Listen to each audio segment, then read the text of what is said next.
Okay, well, we're back working on Sylvia, the Silverado. I'm in my Get Dirty jacket because we're going to climb under this thing and figure out what transmission pan it has, because there is two variants of it. They have the shallow and the deep, and that's it. So let's go find out. We're going to change the filter today and do a handful of other things. So what we have here, this is the shallow pan. We can tell because this whole thing is flat all the way across. If it was the deep pan, then 3/4 of this would have a little like sump here. So definitely shallow pan, which is good for me because that's the cheaper one. In fact, I can get it cheaper locally than if I ordered it from Rock Auto. So we can get the thing today and maybe work on it. I wish there was a drain plug on these. I don't know why they didn't think of that like immediately in the 60s when they made automatics. Like, hey, we should probably like put a drain thing on this, but whatever. So these are 1/2-inch bolts. I'm gonna kind of loosen the front ones first, just barely, not enough to drop the pan.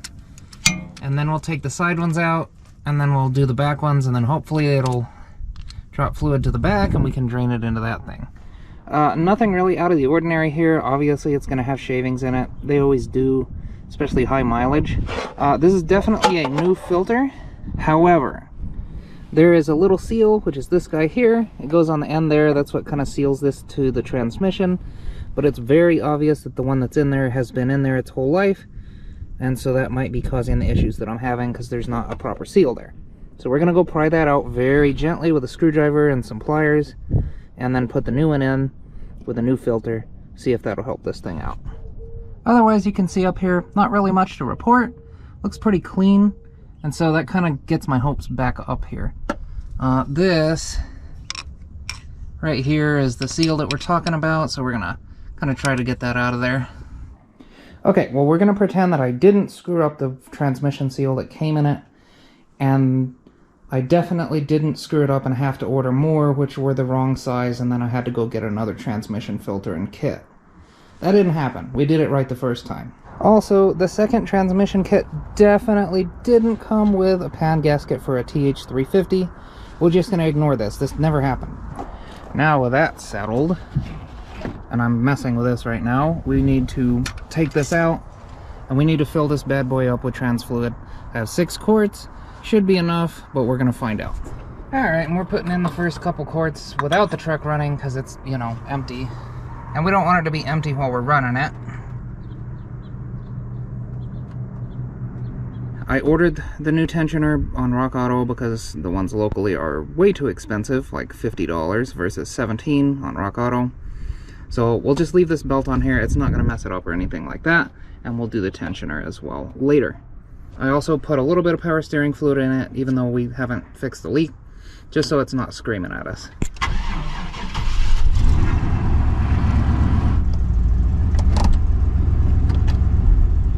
Oh my goodness.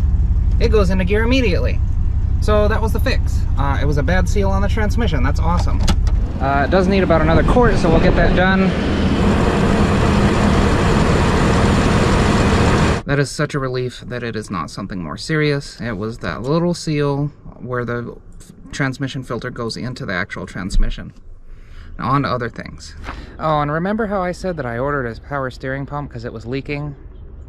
It wasn't the pump. I just looked under here. There it is, the pitman arm. That is leaking really bad. These things are like 400 bucks, so I'm not about to spend that kind of money. So we'll just see if we can do a seal on it. So let's pop that hood open. I'm currently trying to get rid of the rust on the Suburban too, if you didn't notice. And so it looks like that's probably like a 7 or 8. I'm not going to be bothered to go find like an 8mm. I'm just going to use an adjustable. It's plastic, it's fine.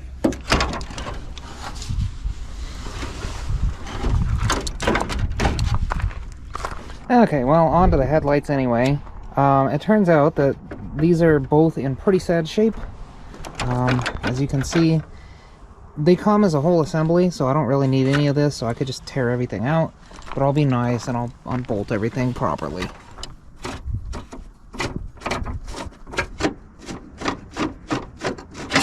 There we go. Be careful not to lose that. And boy howdy, let me tell you a trick so that you never lose your bolts or forget where they go. You probably already know this. Put them back where you got them. And then, when you go to try to find your bolts, or screws in this case, you know where they are and where they go. And you know how many you have. Thankfully, I had all 4 of these. We're up in there.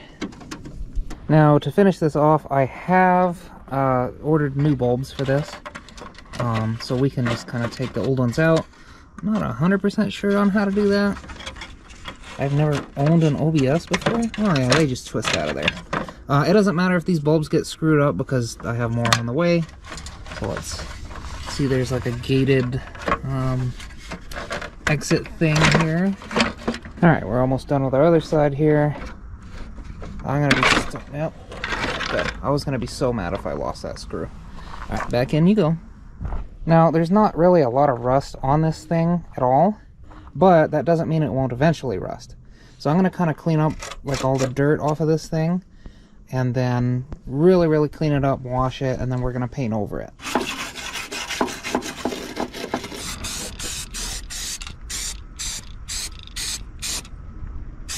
So it looks much better. We'll let it dry, we'll give it a couple more coats, and then we'll be on our way.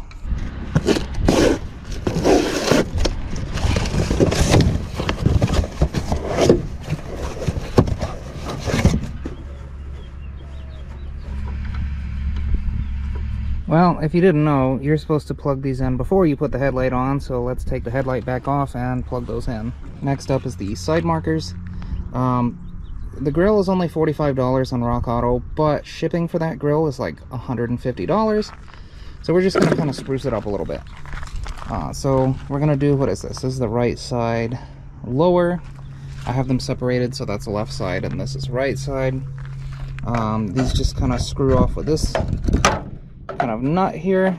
Pretty typical nut for trim, all the way dating back to like the 50s and 60s. Okay, here's one.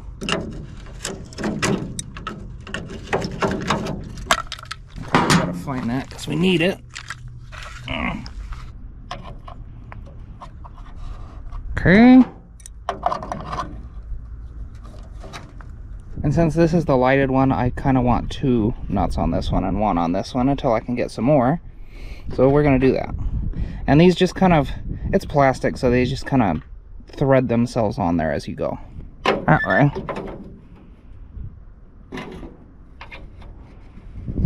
And as you can see, the left was in considerably worse condition. This is where I took the piece off of it last time. Just abysmal. Next up is the marker lights. These were cheap, they're like $7 a piece. So, taking out all 4 screws, and they should just pop right out. I went ahead and threw some black spray paint on the heads of these things too. Might as well make it look, you know, uniform and not like rust. Now we just install it on the truck. Oh yeah, that's 100 times better than it was.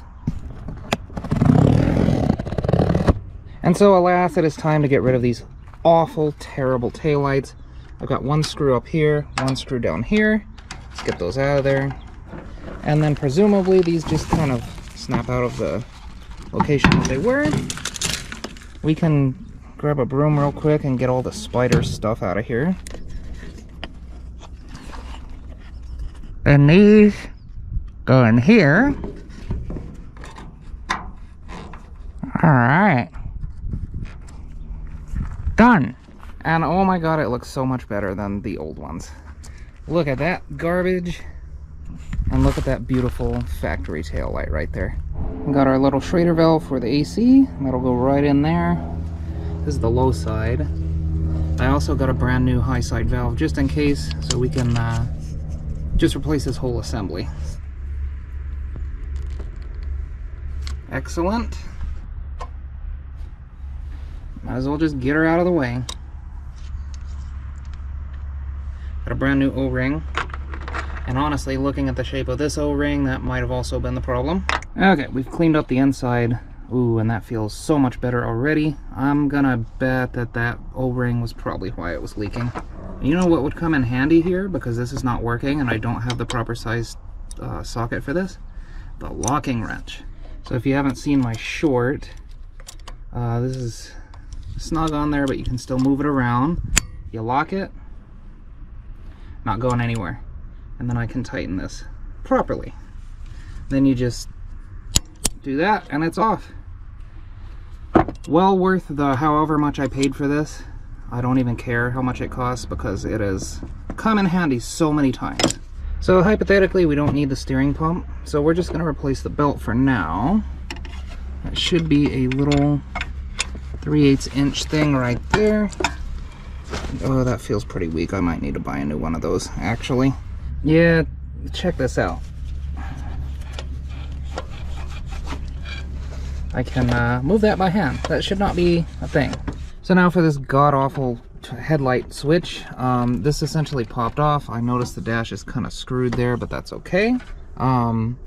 Essentially, on the side of it, you have these little things. And you just gotta kind of reach back here and lift the plastic off of them, and then it just kind of pushes out.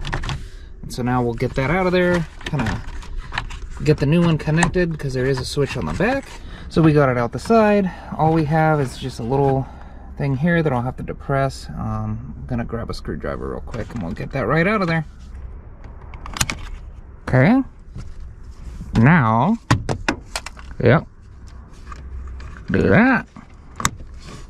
And then in it goes. Carefully. There we go. And it just snaps into place there. Now we can push our dash back in there, into the little snaps, recover it so it doesn't look so ugly.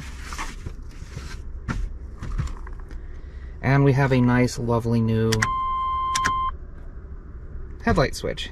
Now, as far as the passenger airbag switch, I don't see a point in ordering a new one of these, because then I'd have to get the new key, and that's a mess. So I think what I'm gonna do is, I mean, it looks like the clips broke here. I'm just gonna kind of maybe super glue it in a couple of places just so it'll hold it in there, because I don't see me ever taking this off of here. Okay, well, I think I've had about enough of working on this truck for the week, so we're gonna call it quits. We got a lot done, actually. I'm happy with what we got done. So hopefully you enjoyed the video, and hopefully you're enjoying the new truck. I have yet to decide if I'm enjoying it or not.